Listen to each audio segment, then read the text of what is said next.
అందరికీ నమస్కారం అండి. అందరూ ఎలా ఉన్నారు? నేనైతే బాగున్నాను. ఈరోజు మన గార్డెన్లో వంకాయ మొక్కలు చూడండి ఎంత బాగా వచ్చాయో.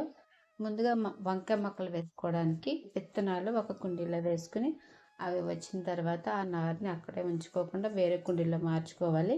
ఈ వంగ మొక్కకి మట్టి ఎలా కలపాలన్నా చెప్తానండి. మట్టి ఒక పోర్షన్ అయితే కోకోఫిట్ ఒక పోర్షను, వర్మి కంపోస్ట్ ఒక పోర్షన్ తీసుకుని అందులో కొంచెం వేపిండి కలుపుకోవాలి. ఇంకా కంటైనర్ విషయానికి వస్తే పెద్దది అలాగే లోతుగా ఉండేలా చూసుకోవాలి.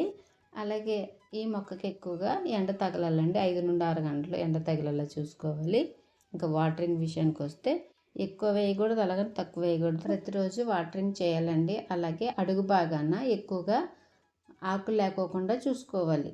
ఒకవేళ మనకి పూత వచ్చి రాలిపోతూ ఉంటే పుల్లటి మజ్జిగ ఉంటుంది కదండి, పుల్లటి మజ్జిగ ఒక గ్లాస్ తీసుకుంటే 5 గ్లాసుల మంచినీళ్ళు తీసుకుని బాగా కలిపి స్ప్రే చేసుకుంటే మనకి పూత మంచిగా వస్తుంది, కాయలు కూడా బాగా దిగుతాయండి. మన గార్డెన్లో 2 రకాల వంకాయలు అయితే చూసారు కదండి. ఈ లాంగ్వి చక్కగా భలే టేస్ట్ ఉన్నాయండి. మన గార్డెన్లో ఎంతో హెల్తీగా మంచిగా రావడానికి నేనైతే ఏం చేశానో చెప్తాను. వీడియోలో చూపిస్తున్నట్టుగా బాటిల్ కట్ చేసుకోవాలండి. ఈ బాటిల్కి మూతగా ఓలు పెట్టుకోవాలి. కంటైనర్లో ఈ బాటిల్ పెట్టుకోవాలి.